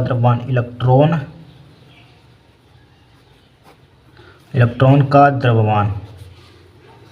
ठीक है, परमाणु द्रव्यमान देखिए इसमें दिया गया है, परमाणु द्रव्यमान कितना दिया गया है यहाँ पर देखिए परमाणु द्रव्यमान हमें कितना दिया गया यहाँ पर, परमाणु द्रव्यमान ये दिया गया 16.40 है, 1, 2, 3, 4 माइनस का 8 इलेक्ट्रॉन का द्रव्यमान कितना है यहाँ पर, इलेक्ट्रॉन का द्रव्यमान दिया गया, ये दिया गया है यहाँ पर। ठीक है, इलेक्ट्रॉन का द्रव्यमान दिया गया है यहाँ पर 0.0000055 यहाँ पर। ठीक है, इसकी मल्टीप्लाई कीजिए यहाँ पर, इसकी मल्टीप्लाई कीजिए यहाँ पर, देखिए 16.1234 यहाँ पर माइनस का 8 पंचे 40 का 0 हो जाएगा यहाँ पर। ठीक है, 8 पंचे 40 का 0, 8 पंचे 40 44 हो जाएगा यहाँ पर। ठीक है, 44, 8 पंचे 40 का 0, 8 पंचे 40 44 हो जाएगा। 8 में इसमें मल्टीप्लाई करेंगे 0 आ जाएगा, इसमें मल्टीप्लाई करेंगे 0 आ जाएगा, इसमें मल्टीप्लाई करेंगे 0 आ जाएगा यहाँ पर। ठीक है, पॉइंट कितने के बाद है, 1 2 3 4 5 के बाद है, 5वीं पर आ रहा है, 1 2 3 4 5 यहाँ पर आ जाएगा। यहाँ पर कहाँ पर पॉइंट आ जाएगा हमारे पास, इतना यहाँ पर आ जाएगा, यहाँ पर आ गया। अब इसमें से घटा दीजिए यहाँ पर 16.000 में से इसमें से घटाएंगे यहाँ पर, तो लगभग बचेगा समथिंग, यहाँ पर घटा लेना 15.99, ठीक है 560 बचेगा यहाँ पर। ठीक है, ठीक है, 1 2 3 4 5, 1 2 3 4 5, यहाँ पर एक 0 बढ़ा लेंगे अपने पास से, यहाँ पर 5 हो जाएगा। अब घटाएंगे 0 से 0 में से 0 घटा लेंगे 0 आ जाएगा, यहाँ पर दहाई लेंगे यहाँ पर। ठीक है, घटा लेना, यहाँ पर दहाई लेंगे 10 हो जाएगा, 10 में से 4 कितना बचेगा 6 बचेगा, यहाँ पर बचेगा 9, 9 में से 4 घटाएंगे 5, यहाँ पर फिर 9 बचेगा, यहाँ पर 15 बचेगा, सही है। ठीक है, घटा लेना यहाँ पर। ठीक है, अब देखिए इतना आ गया हमारे पास, आ गया इतना। अब क्या करेंगे यहाँ पर हम सबसे पहले न्यूक्लियानों का द्रव्यमान निकाल। न्यूक्लियन में क्या होता है हमारे पास, प्रोटॉन होता है न्यूट्रॉन होता है। न्यूक्लियानों का द्रव्यमान निकालिए, न्यूक्लियानों का द्रव्यमान निकालेंगे। न्यूक्लियानों का द्रव्यमान क्या निकालेंगे यहाँ पर, न्यूक्लियानों का द्रव्यमान। न्यूक्लियन में क्या होता है, 8 प्रोटॉन का द्रव्यमान, 8 प्रोटॉन का द्रव्यमान और प्लस 8 न्यूट्रॉन का द्रव्यमान, 8 न्यूट्रॉन का द्रव्यमान। ठीक है, 8 प्रोटॉन, 8 मल्टीप्लाई प्रोटॉन का द्रव्यमान दिया गया है यहाँ पर। प्रोटॉन का द्रव्यमान कितना दिया गया यहाँ पर, प्रोटॉन का द्रव्यमान ये दिया गया है, न्यूट्रॉन का द्रव्यमान ये वाला डायरेक्टली लिखेंगे यहाँ पर। ठीक है, प्रोटॉन का द्रव्यमान कितना दिया, 1.00759 ठीक है, प्लस 8 न्यूट्रॉन का द्रव्यमान कितना दिया है यहाँ पर, न्यूट्रॉन का द्रव्यमान दिया है 1.00892। ठीक है, इतना दिया है यहाँ पर, लिख लिया। अब इसकी मल्टीप्लाई कर दीजिए यहाँ पर, इसकी मल्टीप्लाई करेंगे देखिए सही है 593, सही है, चेक कर लेते हैं यहाँ पर, हम यहाँ पर एक बार चेक कर लेते हैं यहाँ पर सही है यहाँ पर कि नहीं यहाँ पर। ठीक है, सही है, यहाँ पर चेक कर लेते हैं, यहाँ पर बड़ी दिक्कत हो जाएगी नहीं तो 1.07593 सही है यहाँ पर। ठीक है, ये सही है यहाँ पर। ठीक है, अब इसकी मल्टीप्लाई कीजिए यहाँ पर, इसकी मल्टीप्लाई 8 3 24 का कितना हो जाएगा, 4 हो जाएगा यहाँ पर। ठीक है, 8 3 24, 24 का 4 हो जाएगा, 9 72 और 2 कितना हो जाएगा, 74 का 4 हो जाएगा यहाँ पर। ठीक है, 8 पंचे 40, 40 और 7 कितना हो जाएगा, 40 और कितना हो जाएगा, 47 के 7 हो जाएगा, हासिल लेंगे 4, 8 सिपरोसी पर यहाँ पर हो जाएगा। ठीक है, 47 के 7 यहाँ पर देखिए 8 पंचे 40, 40 का 40 और 47 का 7, फिर 8 7 56, 56 और 4 कितना हो जाएगा, 60 का 0 हो जाएगा यहाँ पर, हासिल लेंगे 6, 8 सिपरोसी पर हो जाएगा, 8 में 0 में मल्टीप्लाई करेंगे कितना आ जाएगा, उतने हैं 8 7 56, 60 0 हासिल लेगा 6 आ जाएगा यहाँ पर। फिर कितने आएगा, हासिल 6 आ जाएंगे यहाँ पर, 6 आ जाएगा यहाँ पर। ठीक है, इसकी में 0 में मल्टीप्लाई करेंगे तो यहाँ पर 8 आ जाएगा यहाँ पर, 8 0 आ जाएगा यहाँ पर। ठीक है, अब देखिए पॉइंट कितने के बाद है यहाँ पर, 1 2 3 4 5 6, 1 2 3 4 5 6 यहाँ पर आ जाएगा यहाँ पर। ठीक है, प्लस का अब इसमें मल्टीप्लाई कीजिए, 8 दूनी 16 का 6 हो जाएगा, 8 दूनी 16 का 6, 8 दूनी 16 का 6, 8 28 64, 64 एक 65 का 5 हो जाएगा, हाथ लगे 6, 9 8 72 और 6 72 और 6 कितना हो जाएगा, 72 6 कितना हो जाएगा, 72 और 6 78, 78 के 8 हो जाएगा यहाँ पर।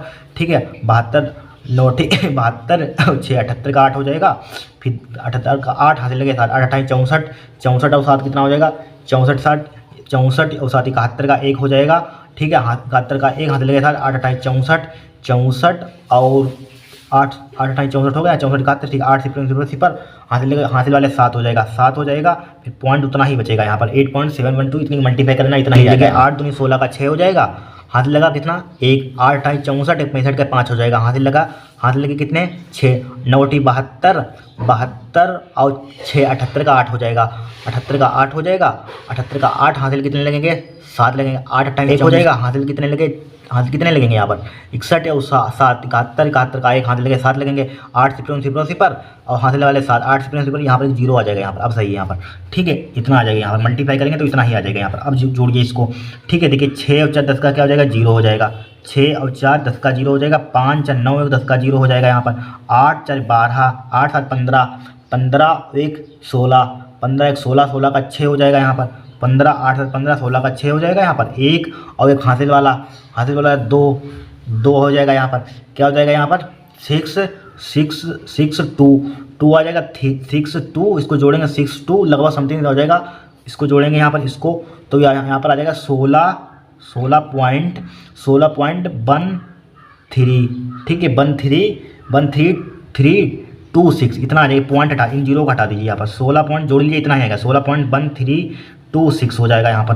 होगा किस में आ जाएगा, AMU में आ जाएगा यहाँ पर, ठीक है। अब द्रव्यमान क्षेत्र निकाल लीजिए, द्रव्यमान क्षेत्र बड़े में से छोटे को हटा देते हैं, निकुलानों का द्रव्यमान वहीं से बड़ा है, इसको घटा देंगे नाभिक का द्रव्यमान, ठीक है। तो 16.1326 घटा देंगे, इसमें से कितना यहाँ पर 15.9560, ठीक है। इसको हम इतना घटा देंगे यहाँ पर, ठीक है, घटा देंगे, इसको घटाइए यहाँ पर, इसको घटाने पर लगभग आएगा, घटा लेना 0.137 आ जाएगा यहाँ पर AMU में यहाँ पर, ठीक है। घटाना तो आता होगा, इसको घटाएंगे तो इतना ही आएगा, देखिए, ठीक है, इसको घटाएंगे तो इतना ही आएगा। अब देखिए यहाँ पर, अब हमें तुल्य बंधन ऊर्जा निकाल लीजिए, तुल्य बंधन ऊर्जा के लिए पहले तुल्य बंधन ऊर्जा निकाल लीजिए यहाँ पर, डेल्टा M का माना जाएगा यहाँ पर, तुल्य बंधन ऊर्जा, तुल्य बंधन ऊर्जा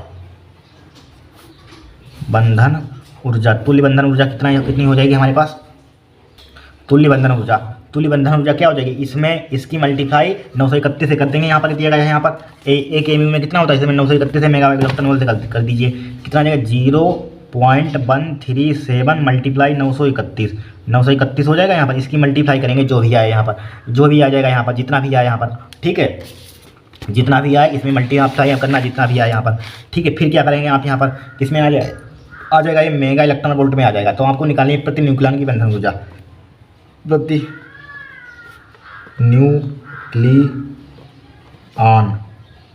ठीक है, प्रति न्यूक्लियन की बंधन ऊर्जा। इसमें यही तो दिक्कत होती है, कैलकुलेशन बहुत होती है। बंधन ऊर्जा, ठीक है, बंधन ऊर्जा किस टाइप से करेंगे यहाँ पर, जिसमें जितना भी जो आंसर आए यहाँ पर, जितना भी आए आंसर यहाँ पर, जितना भी आए उसमें 16 से आप क्या कर देंगे, डिवाइड कर देंगे। प्रति न्यूक्लियन की बंधन ऊर्जा यानी कि परमाणु भार से इसको डिवाइड कर देंगे, 16 दिया गया यहाँ पर, 16 से इसको डिवाइड कर देंगे परमाणु भार से, ठीक है, 16 से डिवाइड कर देंगे। यहाँ पर जितना भी है इसको सिंप्लीफाई करके ऊपर जितना भी है यहाँ पर लिख देना, पुट कर देना 16, जो आपका यहाँ पर इसको भाग करेंगे जो आएगा वही आपका आंसर हो जाएगा यहाँ पर, ठीक है। मेगा इलेक्ट्रॉन वोल्ट प्रति न्यूक्लियन आ जाएगा, प्रति न्यूक्लियन, ठीक है, ये क्या हो जाएगा आपका आंसर आ जाएगा। इस टाइप से करना है, जो सिंप्लीफाई करना है यहाँ पर ऊपर लिखना है, इसको 16 से भाग करना, भाई क्या हो जाएगा आपका आंसर आ जाएगा यहाँ पर, ठीक है। इस टाइप से क्वेश्चन हमारा सोल्व हो गया यहाँ पर, ठीक है। आंसर आपको दिखा देते हैं, मैच कर लेना, देख लेना यहाँ पर आंसर कितना आ रहा है, ठीक है, वरना गलती होने की चांसेस बहुत हो जाए। कितना आ जाएगा 7.97 आ जाएगा मेगा इलेक्ट्रॉन वोल्ट न्यूक्लियन यहाँ पर, ठीक है, इतना आ जाएगा। इसको सिंप्लीफाई करना, इतना ही आ जाएगा। देखिए नेक्स्ट क्वेश्चन देखेंगे हम यहाँ पर, ठीक है, कर लेना, सोल्व जरूर कर लेना इसको यहाँ पर, ठीक है। देखिए दो समांतर धारावाही चालकों के बीच लगने वाला बल की प्रकृति ज्ञात कीजिए। जब चालकों में धारा की दिशा समान है, चालकों में धारा की दिशा विपरीत है। देखिए यहाँ पर चालकों में धारा की दिशा समान है, तो क्या है, जब दो समांतर धारावाही चालकों में प्रवाहित धारा की दिशा समान होने पर उनके बीच लगने वाला बल आकर्षण प्रकृति का होता है। देखिए चालक में जो हमारे पास जो समांतर चालक होते हैं इस टाइप से, उसमें समान धारा होती है। क्या होती है, समान धारा होती है। तो क्या होती है हमारे पास, यानी कि लगने वाला बल आकर्षण होता है। जब विपरीत होती है, एक ऊपर एक नीचे होती है, एक ऊपर होती है और एक नीचे होती है, विपरीत होती है, तो क्या होता है हमारे पास, प्रतिकर्षण होता है यहाँ पर, ठीक है। इसको लिख लीजिए आप।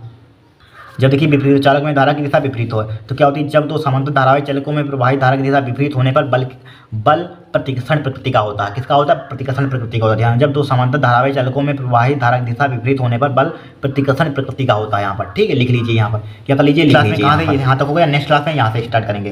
कहाँ से स्टार्ट करेंगे, कहाँ से, यहाँ से पूरा ये उड़ा देंगे, पूरा खत्म कर देंगे यहाँ पर नेक्स्ट क्लास में। आज के लिए इतना ही यहाँ पर। अगर आपको वीडियो थोड़ी सी भी अच्छी लगी हो तो चैनल को सब्सक्राइब करना, वीडियो को लाइक करना, बहुत मेहनत लगती है इसको बनाने में, ध्यान रखना यहाँ पर, ठीक है। आज के लिए इतना ही यहाँ पर। नेक्स्ट क्लास में आपको सभी सेट कराएंगे एक क्वेश्चन यहाँ पर। आज के लिए इतना है, ठीक है। चैनल को अगर नए हैं चैनल पर तो सब्सक्राइब कर देना जरूर, यहाँ पर बहुत मेहनत लगती है, आपको मालूम होगा, ठीक है।